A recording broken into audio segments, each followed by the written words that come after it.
The one thing I always ask young actors, I said, do you want to be an actor or do you want to be a movie star?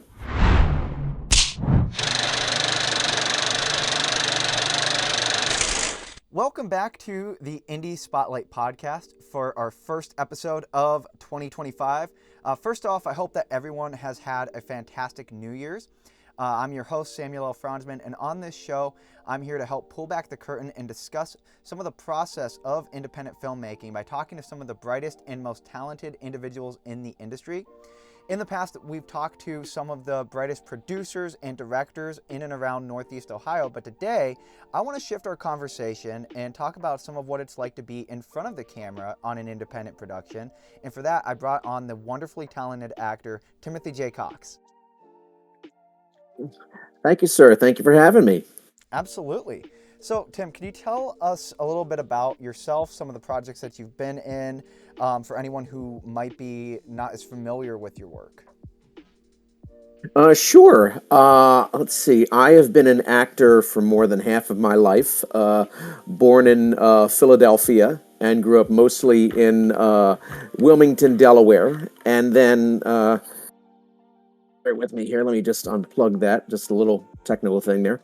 And I was grew up mostly in Wilmington, Delaware. Went to college in Ohio at Marietta College, where I did theater, and then lived in New York for almost 20 years. And for just about the last 5 years, my family, my wife and son, and I have been living in Bellbrook, Ohio, which is close to Dayton, and love it. And it's fun. Although shoveling the driveway this morning, it made me yearn. It made me wish. In New York, I didn't have to do that kind of stuff, but it's good to get out there and get some exercise at 7 o'clock in the morning. But no, I've been an actor for more than half my life. Oddly enough, I started as an actor initially as an excuse to get out of class in grade school. When I was in the eighth grade, I don't know any school that does this. They had auditions for the school play during the school day. So I did it just to get out of class, and 35 years later, I'm still doing it. And some of the projects that I've worked on recently here in Ohio, I have collaborated a lot with Thomas Angeletti with Elysium Films. We've worked on our newest film is Sundays with Dad. We've also worked on After and Hard Truths, and I've worked on a couple of winter film projects of Sisyphus Unbound and As I Believe the World to Be. And I just wrapped a production of a stage version of Stephen King's Misery out at the San Luis Obispo Repertory Theater in San Luis Obispo, California. So I try to keep as busy as possible. So you've been in this obviously for a long time, eighth grade you mentioned. What was it about acting that got you hooked, that made you say, hey, I want to do this for the rest of my life?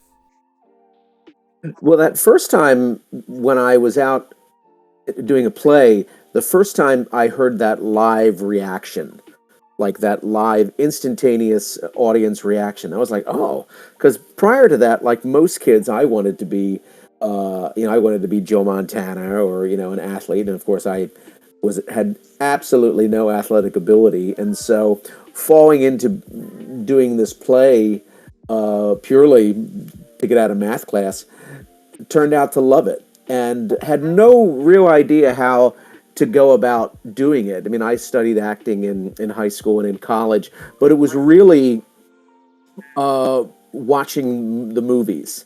I'm a big movie nut, and there are two performances that when I saw one was Donald Sutherland in Ordinary People, but the one that really made me say I'm an actor, it was Jack Lemmon in Days of Wine and Roses, and that was kind of like, oh wow, because it was something that you can not only entertain, but you can enlighten, you can illuminate, and you can scare yourself, and you could learn a lot about life too by being an actor. And so once I saw those performances, I was hooked. So what kind of lessons getting started in acting at a young age, what lessons did you learn over the years that helped you grow and get better in this industry? Well, one of the first things I learned, I had a really great teacher at Marietta College. He was a tough teacher, a man named Steve Rader, and he did not sugarcoat. Even when I was in my teens and in my 20s, doing Shakespeare and classical theater, I was playing 20, 25 years older. And he had said, look, you're going to be a character actor. And he said, you don't have the conventional, leading man kind of looks. And it turned out to be the greatest thing, him saying that, because I think one of the important things for an actor is that you have to know where you fit. And it turned out with doing supporting and character parts, they to me are more interesting. I'd rather play Polonius or the Gravedigger in Hamlet because there's so much there that one, you don't have to memorize 50,000 lines, but like also, there's just like those stock character parts. There's a little bit more freedom to kind of play around with. Okay, I could take the character and excuse me in this direction, and when I first came to New York, I did theater and played dads and doctors and cops and lawyers. And I would say the biggest lesson is, and the thing that saved me a lot of heartache is that I've always known where I fit. Like, and Carl Malden said that. He says, if you know where you fit as an actor, it does save you a lot of heartache. And when you get doors slammed in your face, which any actor does, you don't take the sting too hard. I don't. I always have this mentality that if I don't get something, the next job is always around the corner, and I think that's very, very healthy, because I've seen actors on the flip side of that who, they think, oh God, I'm never going to work again. And I think knowing where you fit, keep your feet on the ground. I think that's a very, very valuable lesson that my teacher in college taught me. Yeah, and it's actually you bring up a really good point, and I can speak on the other end of that as a director and being responsible for casting. And I'm holding auditions actually this week for a short film that I'm going to be co-producing, and I ended up shutting it down after we had 12 submissions, and it's 12 people all trying out for one part. Now, obviously, only one person's going to get it, and it's tough. I mean, you know, that going into it, and every time I'm like, there's a lot of actors that have tried out and auditioned for me in the past, and it's like, look, I really love you, I think you're great, maybe not as this character, like I'll give an example with In the Hands of Fate. Originally, before I went and held casting for the entire film, I just held casting for the character Vic for the proof of concept, and I ended up picking Keith Migra in that role. And there was a lot of great talented actors in there, and a couple of them I was like, I really like you. Stay tuned. Let me send you some information. There's a different character in this movie that I think that you would better fit. I don't see you as Vic, but maybe I see you like as this certain character that's part of the cult. And so I would talk to them, and ultimately, for the most part, they ended up taking it. The one guy, he absolutely crushed it. I love working. There's an actor. His name is Ed Haynes. I want to shout him out. He and I collaborate on a lot, and he's fun to work with, and it's one of those where he shined very well in the cult, And then on the flip side of it, today, actually, before I hopped onto this call, I'm actually kind of dipping my toes into the side of acting, because I'm taking. Wonderful. Yeah, thank you. And I'm actually auditioning for this mafia movie that's going to be filming up in Cleveland. And I kind of know going into things of what type of character, like, because I cast myself usually be like the little maybe sleazy Weasley guy. I don't know what it is about me. I have that look, but there are three characters I'm trying out for, and I'll just say two of them definitely come a little more naturally than the other, just because I know that for me, trying to look tough and intimidating isn't so much my thing, but being a little Weasley snake that's trying to find a way to get out of paying somebody, I mean, I do that every day. No, no, but jokes aside, but yeah, what you bring up's a great point. Well, and the thing is, casting, as you know, is it's such a specific art. Like I've sat on the other side of that table, and every actor that comes in, every actor has something that they bring, but it's so specific, and it's not. And most of the time, it doesn't even have to do with whether or not you're a good actor or not. It has to do with like something like physicality, like oh, this like his voice is like I went into an audition once. I was reading for the role of a father, and the director and the producer told me right then and there, he says, "You're a really great actor, but your voice is just a little too, it's not deep enough." And I said, "Thank you. I mean, I wish you luck. Like if they're looking for something very, very, very specific, and you appreciate that in the process because you know, most of the time, like most directors and producers, when you go in, they want you. They want to give every actor who comes in. They want to give everyone a part, and it's not. Of course, it's not personal. It's just their.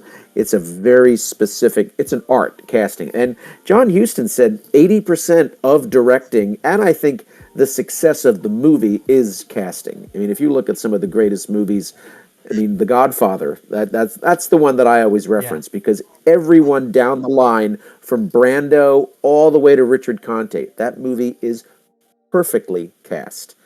Absolutely. No, I 100% agree with that. So, kind of staying on that topic of, advice and things for new actors, let me ask you this. So, if here's a new actor coming in, he's trying to land some roles, doesn't have a whole lot of experience, what advice, if you can give him one single piece of advice, what are you giving him or her that's trying to break into this industry for the first time?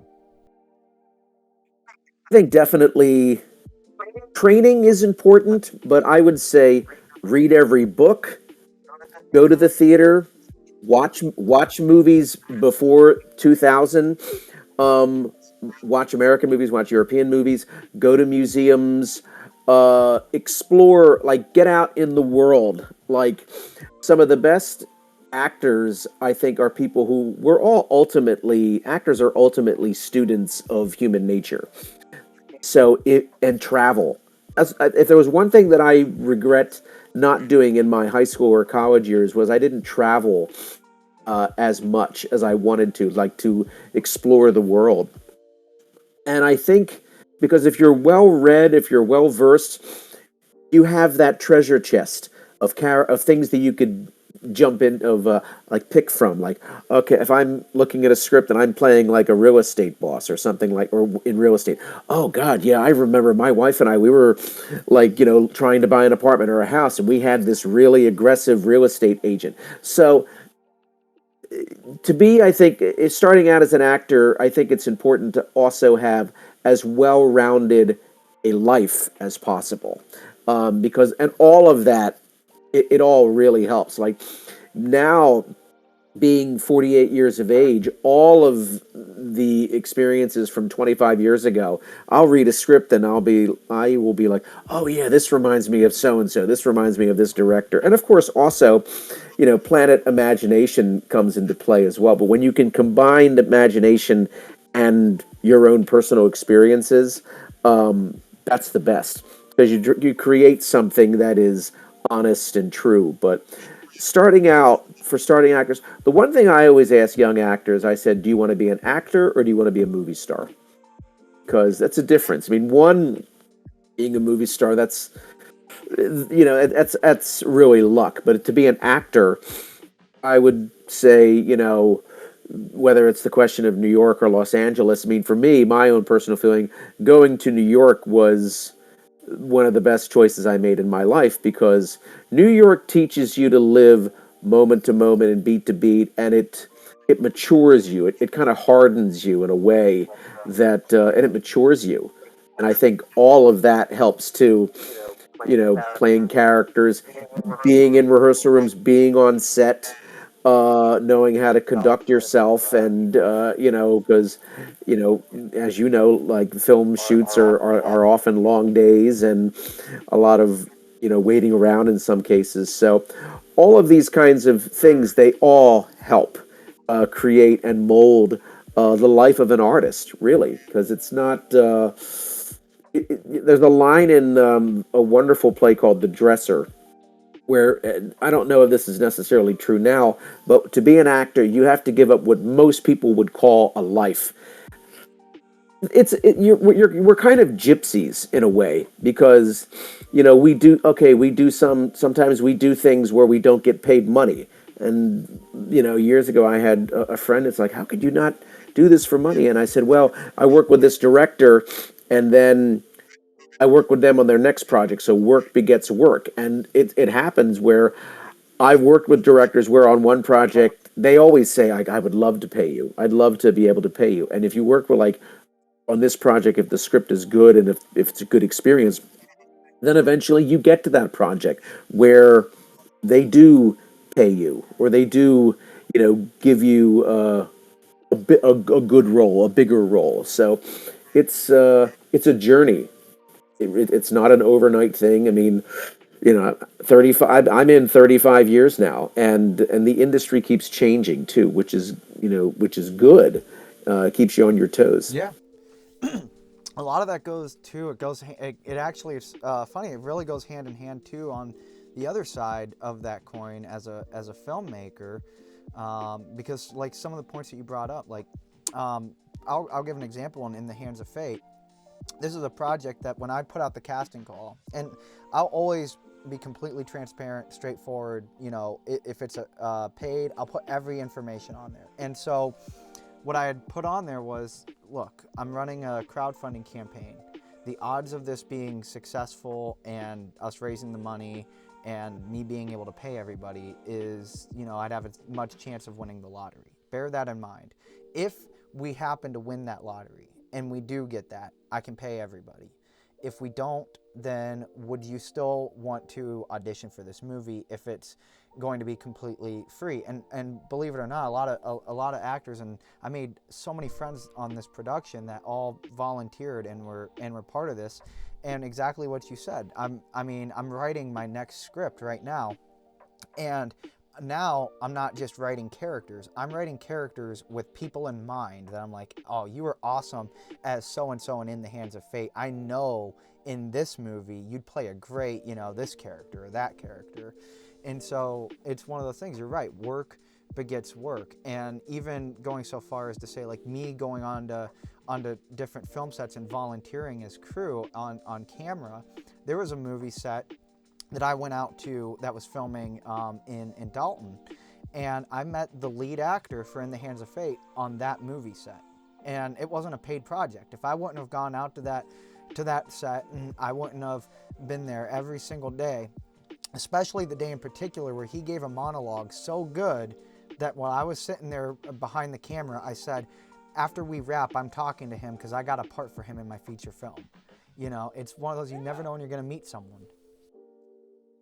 You never know. That's the thing, is I think a lot of people, going out there. I mean, some people, like, they meet actors, like, going to festivals and screenings and things like that. But really, I like meeting people on set, or if like on set and, like, working, because you want to see how they operate. You want to see whether they're an actor or a cinematographer or a sound designer or a director or a writer or producer. I mean, you want to see them in their element. You want to see them shine. And so, and that's, with people like Tom Angeletti, is that the reason we click is that I think, are kind of cut from that same cloth. Like, we know, all right, if we know that it's hard work, but if we come in and we're prepared and we're organized, people will want to eventually and see hopefully the quality of our work. Eventually, that will bring new people in. It's like, hey, I saw Sundays with Dad. Hey, this is the kind of thing. This is the kind of group of people that I want to work with. And Tom has now amassed this amazing group of people, and that's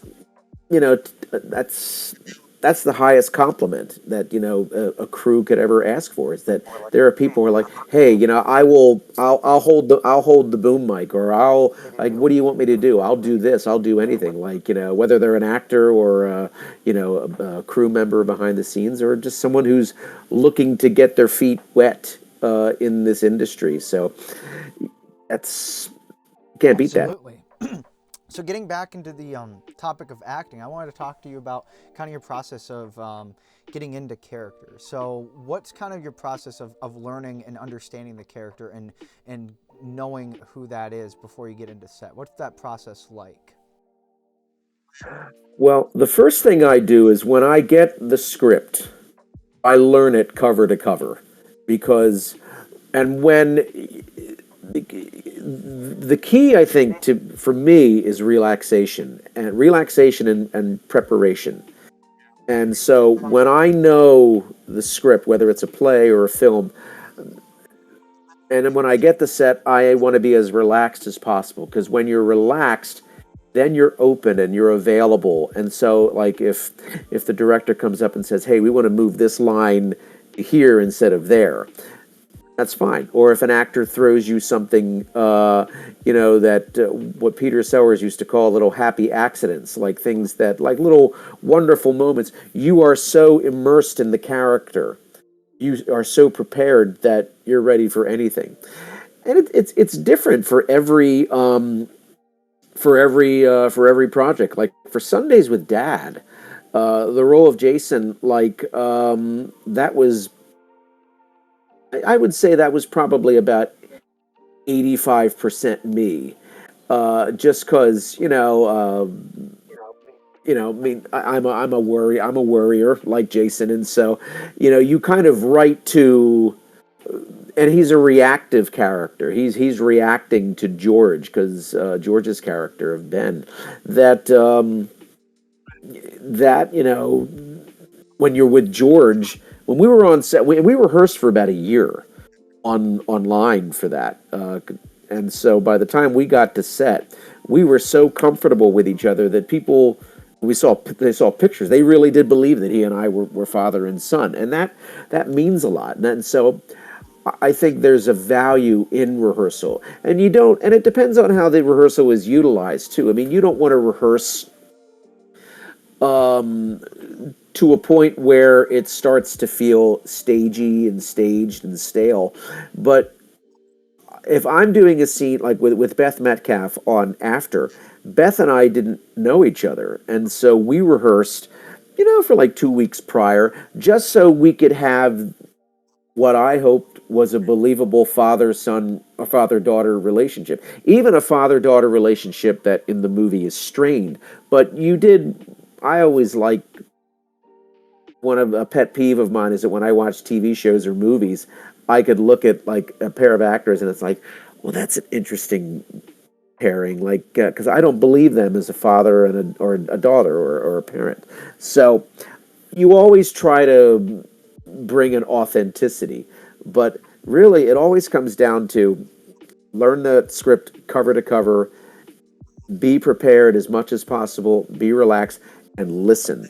A lot of what my performance, I always think it comes from the other actor. Now, you can rehearse in your mirror, in your kitchen, or whatever, 1,000 times, but you never really know how a scene is going to go until you get on set with those other actors. And even when George and I would rehearse on Zoom, it kind of, the hitting the emotional beats and the intimacy in the moments, but when you're there and I could touch his hand, or he could, have that kind of father-son intimacy, something electric happens. And the reason why we were able to accomplish that is because we were so prepared.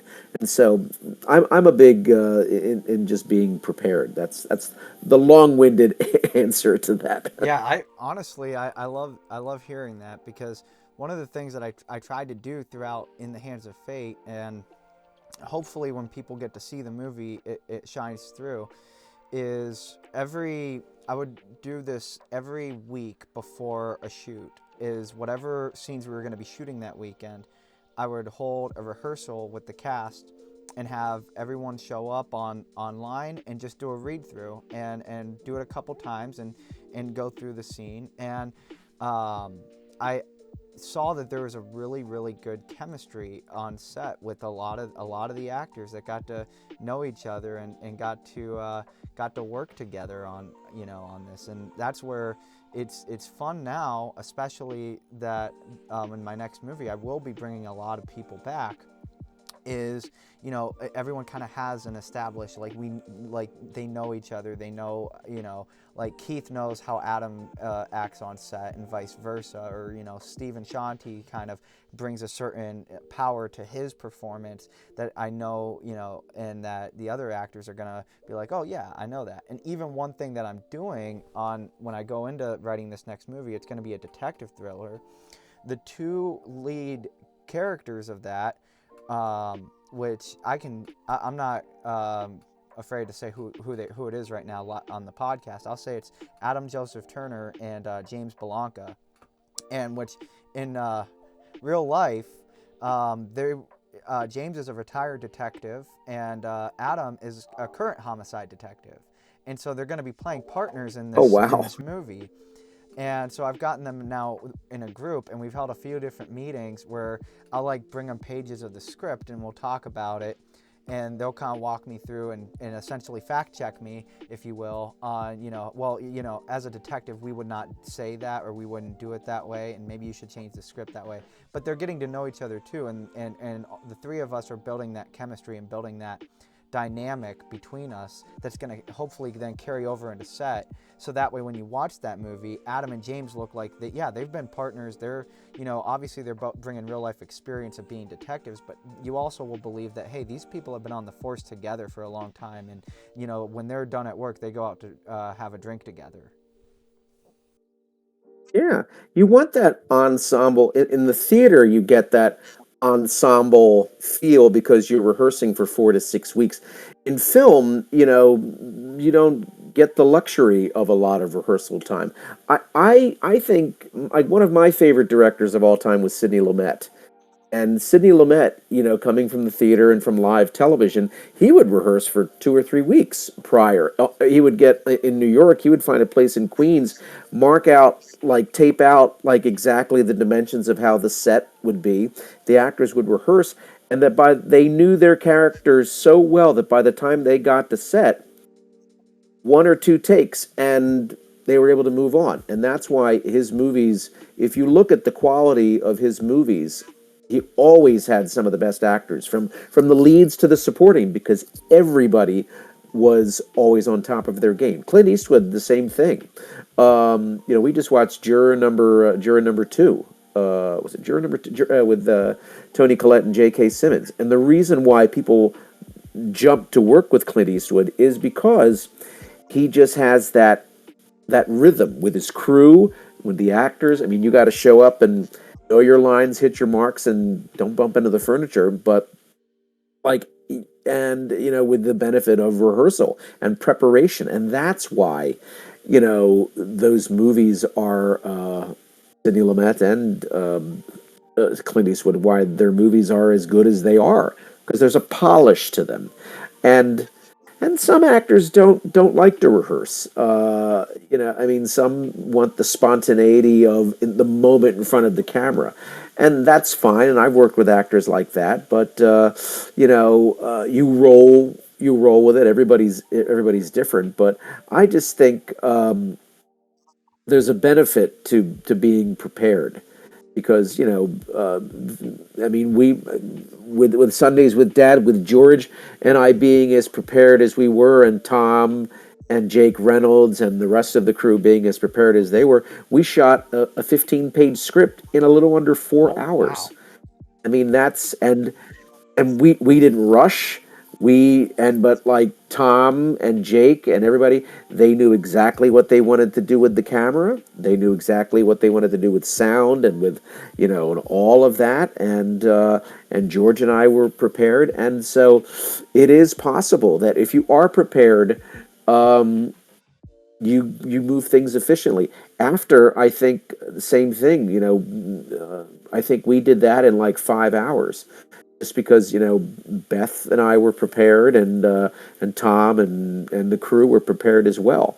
Now, of course, not as you know, not every film set runs Yeah. that way, but when it does, we get things done, and we're still able to have fun. We keep it loose, we keep it light, we keep it relaxed. Everybody, and that's why I'll work with them. If I make movies with no one else but that group of people for the rest of my life, I'm a happy Yeah, man. I mean, honestly, the quality shows through in the work too. Because I've seen all the movies that you've talked about them on the Indie Spotlight series, and I mean, there's a such a high level of quality to the work that all of you've been putting into it. I was this close to getting Tom to come out one day on In the Hands of Fate. We were because since he's out in Columbus, I'm over all the way just in Canton, an hour south of Cleveland. It's hard to collaborate without going like a huge distance. But we had a location that we were shooting that was almost clear towards Mansfield. And I'm like, oh, that's a nice little middle distance. I'm driving a ways out, he's driving a ways out, meet in the middle. He actually though had a different shoot that ended up. I think when he talked to me, he was doing a movie where it was a backup day in case, like, hey, if we need this day, we need, I'm setting this day for a backup. Well, as it turned out, he needed that day for the backup. So, but ultimately, I mean, one of these days, if I have to drive out to Columbus, I want to work with on a Thomas Angeletti set. I mean, he knows what he's doing. He really does. And the thing is also, he's we have meetings, like we talk things out. The thing I always say about Tom is that Tom is always 4 or 5 steps ahead. Like, you anticipate that, okay, so to avoid this, we're going to do this. And it's really just being prepared and being ready for anything. And it's that ensemble feeling. Everybody from Robert Morris to Alex Johnson to Maya Ahmed to everyone, William Stanley, everyone. You don't have to worry about anyone. They know that everything's going to be covered, and that it just makes it doesn't feel like work. It feels like we're having fun. We're doing what we love. Like, we shot Sundays with Dad on a Sunday, on a nice sunny Sunday afternoon in my backyard here in Bellbrook, and it was relaxed. It was fun, and we had a good time. And after, one of my favorite memories of After, of course, it's a dark, heavy uh, movie, but watching them work, watching how Tom and Jake Reynolds communicated, and Maya Ahmed, who's the best AD on the planet, and watching how Robert Morris and Alex Johnson, and they just, it was like watching a great jazz band. Like, everyone just, they played their part, and like they just did it easily and simply and with no it was cohesive. It was wonderful to watch. That was the highlight of, like, that day. Like just watching how all of them, and watching how Beth, was able to, how Beth and I were able to kind of, like, just easily fit into all of that. Absolutely. So I want to shift gears a little bit because you're not only an actor, you're also a writer as well. And I wanted to talk a little bit about your process in writing. What inspires you to write a script? I always want to write something, that the kind of movie that I would want to see. I like kind of simple, single location, if it's in a single room, because I love the confinement. Like, in After, what I really wanted to do was to show this kind of a suffocation. Like, you kind of want the audience to wonder, like, well, why doesn't he just get up and walk out of the room, or why doesn't she walk out of the room? Because they can't, because there's that thing that's pulling them there, where they have to say what they have to say. And with Sundays with Dad, like, having the location, like, you know at a single home because the father and the son, they have this special bond where they meet every Sunday at a house where Jason the son grew up, and I'm always interested in how characters cope, whether it's with loss or in the case of Hard Truths, with having to give bad news to someone that you legitimately care about and love, and how that the choices that we make affect not only in the case of Hard Truths, not only affect Paige Hoover's character of Hope, but affect him and affect around that. So I'm always just curious about how characters cope with everyday life, and of course I have a lot of influences. I mean, Mike Lee,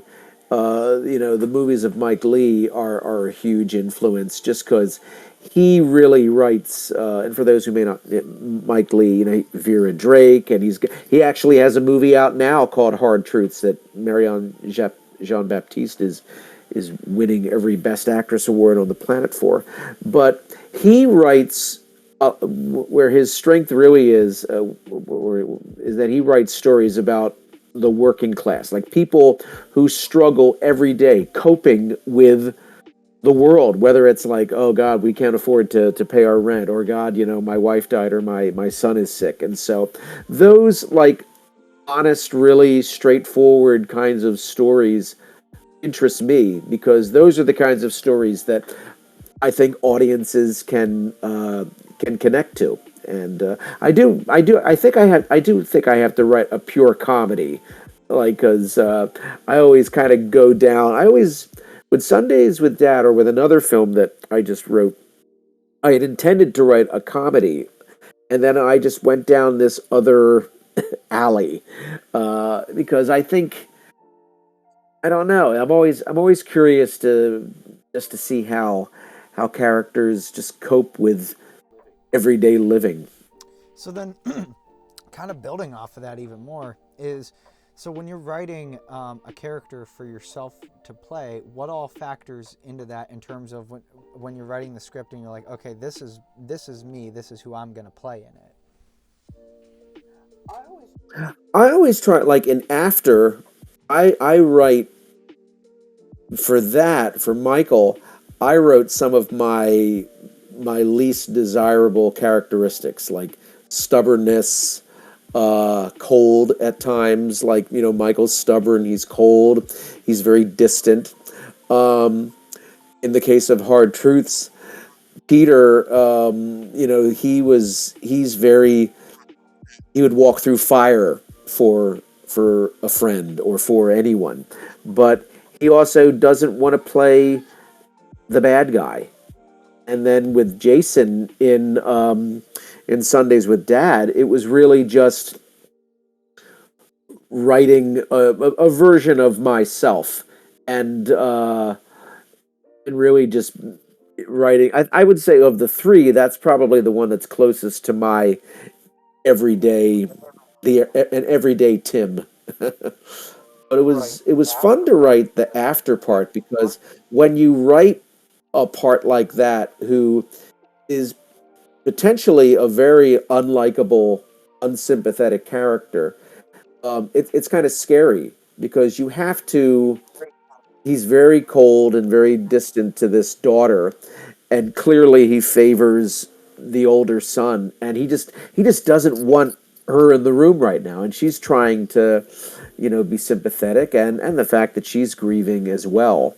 And so he's just being very, very cold. So the hard part, or the important thing with that character of Michael in After, was that I don't make him completely unlikable, that the audience doesn't care about him. You want the audience to see, like, this is someone who's in pain. And that, I mean, because if he was someone, he's very quiet towards her. If you watch in he just wants to be alone, and he doesn't yell at her. He doesn't like scream and yell at her. He just to her he just wants her to go. She's not in the room. And so all of those kinds of things, like when I was writing, and of course when I'm rehearsing and doing it, I'm very aware of like I try to be aware of things like Yeah. that. I think even as a writer myself, I can relate to a lot of that. It's this idea and notion of you write what you know, and so you're always drawing from those real life experiences. You're always pulling in. There's always going to be a piece of you, and I think even Quentin Tarantino says, like, if you don't feel embarrassed to share your script because it's that personal, then you didn't do your job.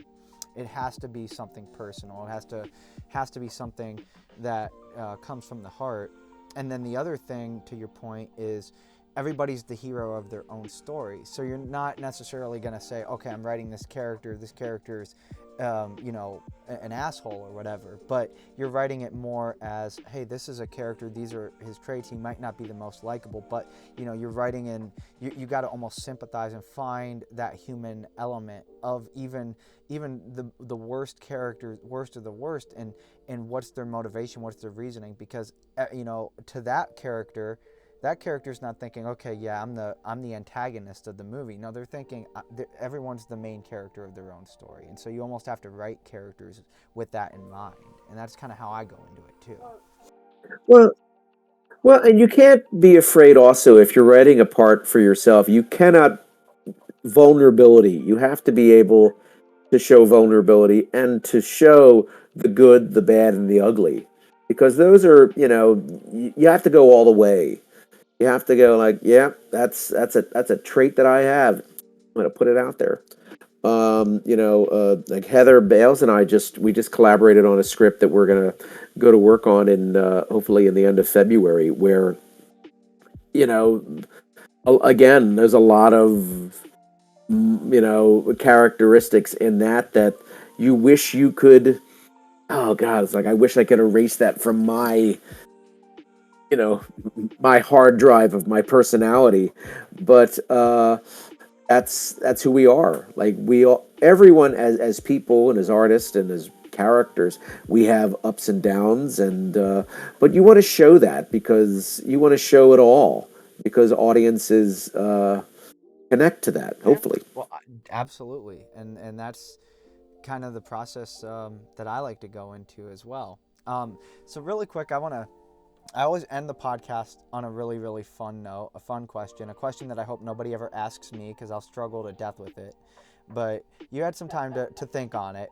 So let's say you're stranded on a desert island and you can only bring 3 movies with you. What 3 movies are you bringing with you and why? I gotta bring The Big Lebowski because that's a movie that has a very very personal.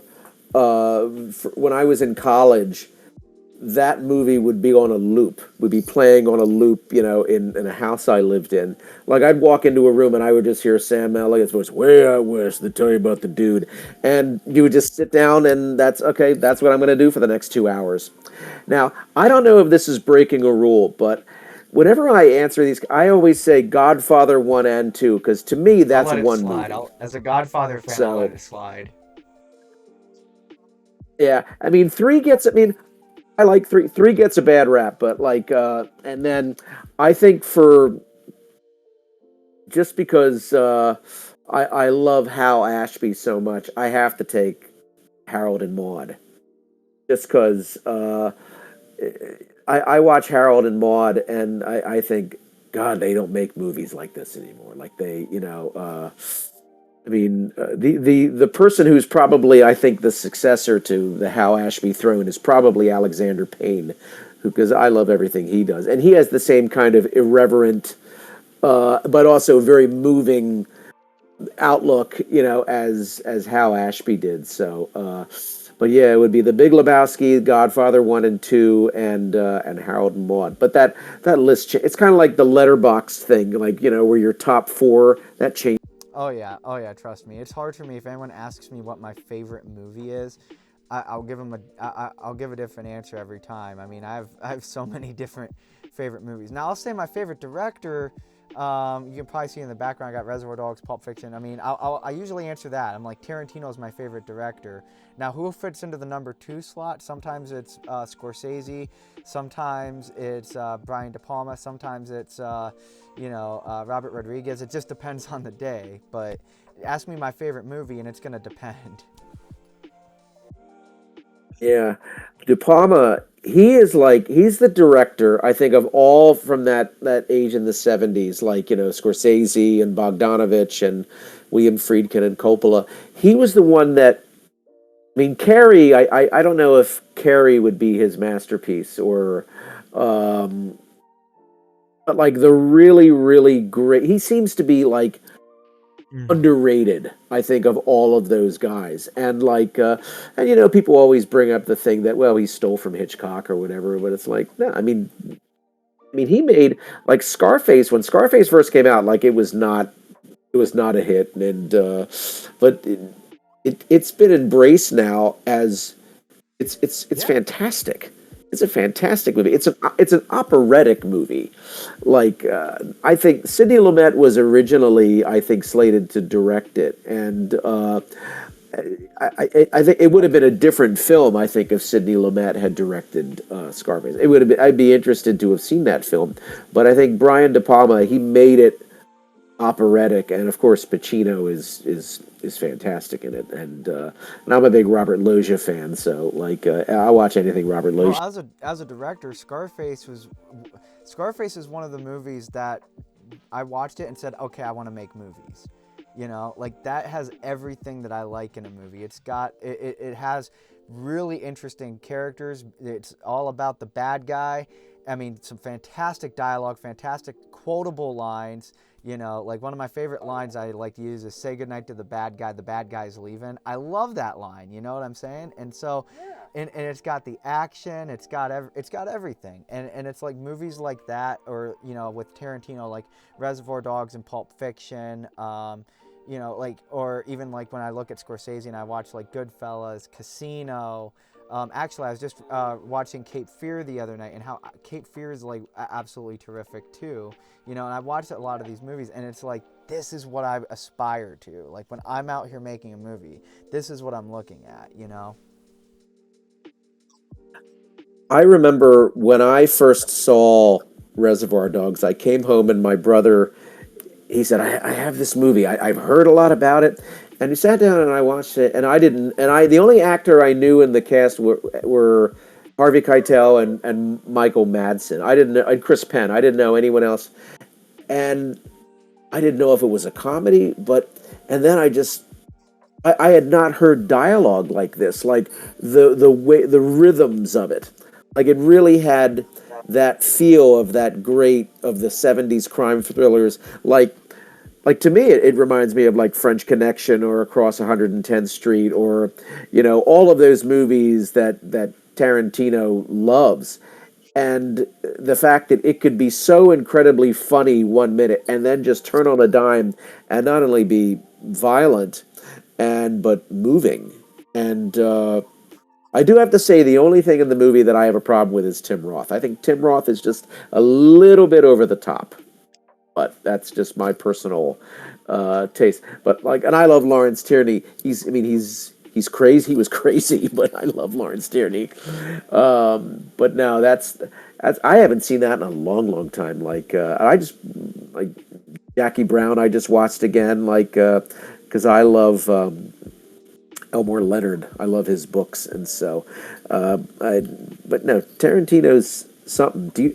Do you think his 10th movie? Do you think he's really gonna retire after his last? I mean, do you think he's really? I don't. You know what? I don't even think Quentin Tarantino knows the answer to that question. I think he wants to say, "Yeah, I'm gonna retire," but there's got to be something deep inside of him that's like, I'm gonna have to squeeze out 11.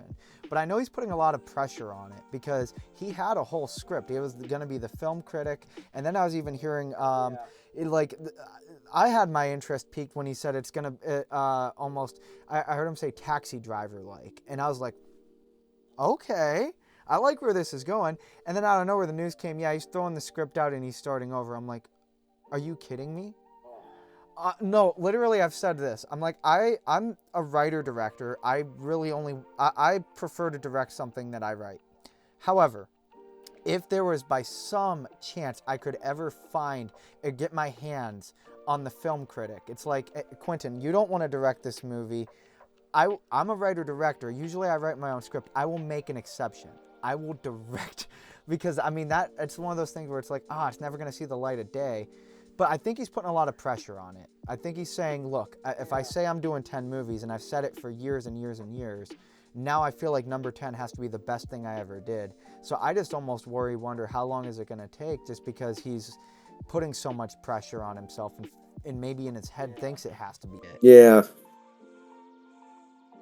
And you kind of there is that the great showman always keep the audience wanting more.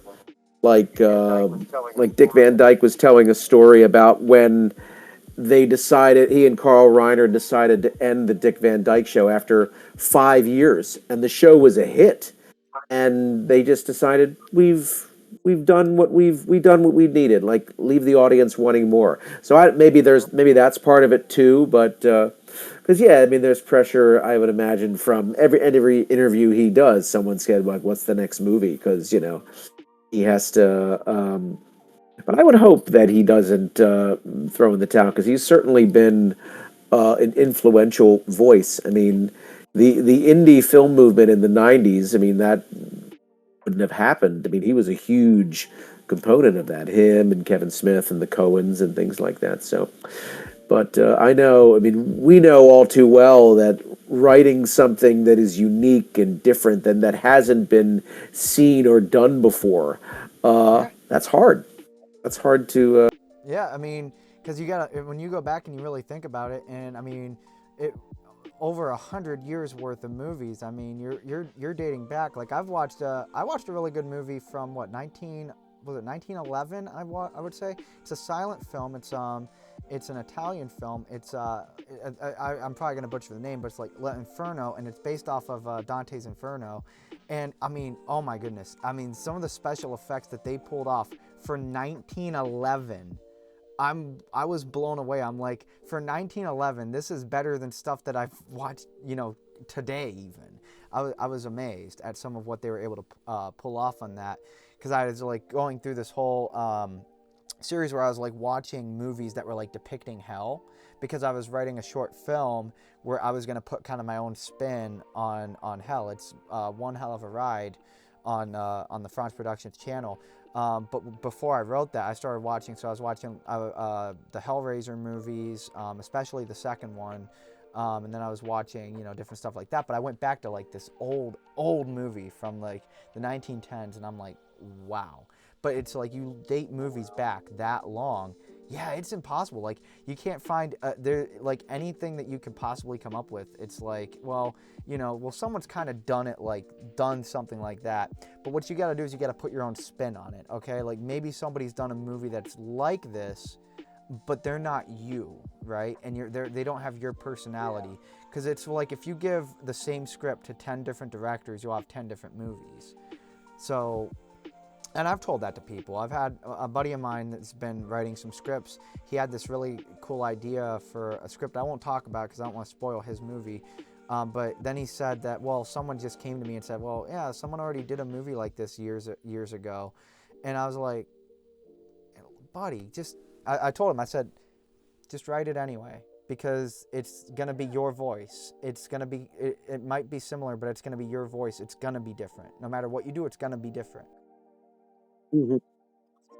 Yeah, you want it to be well, and the thing is also, yeah, it's your voice. Like, I would imagine there have been movies like After and Sundays with Dad and Hard Truths, and it's like, but like, it's your spin on it. It's your voice. It's these actors, these characters. It's Tom's and Maya's direction, and so and it's yours. And there's that feeling also of like, there's everybody who's ever written something or tried to write something, whether it's a book, a short story, a script.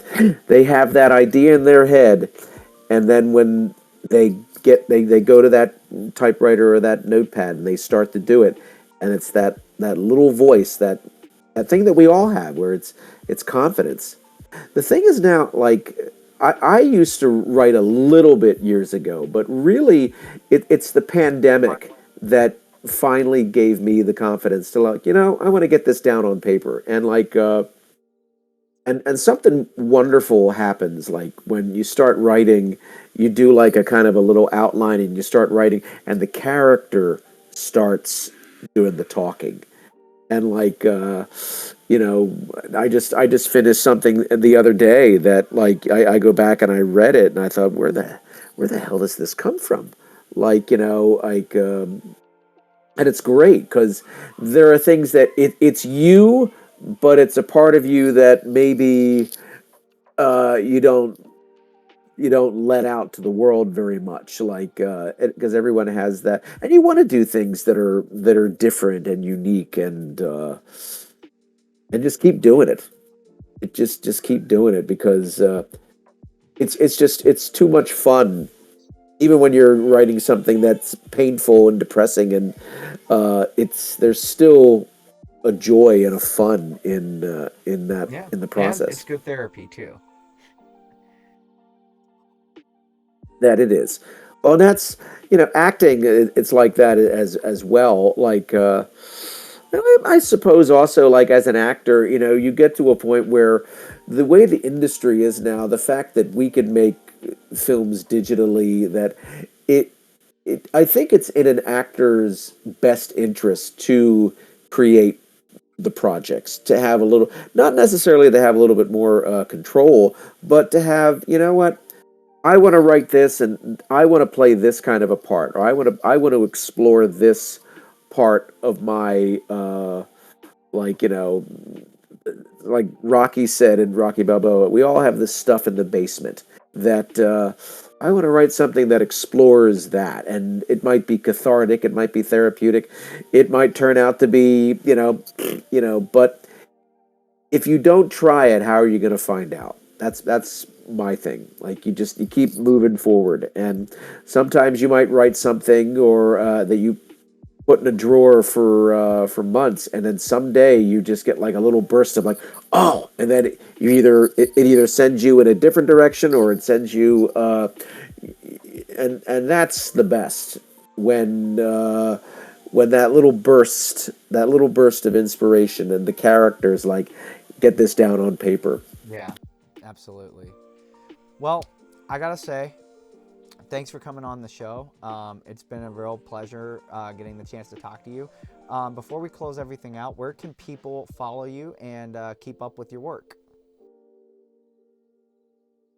Sure. I'm on Instagram, Timothy J. Cox. IMDb is, I kind of use that as my sort of de facto website, but Instagram, and on Facebook at officialtimothyjcox.com. And yeah, those are the two big ones. So, yeah, I'm always updating Okay. all of the time. All right. Well, hey, I appreciate everybody tuning in to season two, the very first episode of season two of the Indie Spotlight podcast. If you're enjoying this content and you want to learn even more about independent filmmaking, be sure to make sure that you follow for more episodes. And if you're new to this series, go ahead and go back to season one. We had 3 episodes in season one where we talked to amazing filmmakers like Johnny K. Wu, Nick Malbach, and Richard Russell. Anyway, guys, until next time, as always, that's a wrap.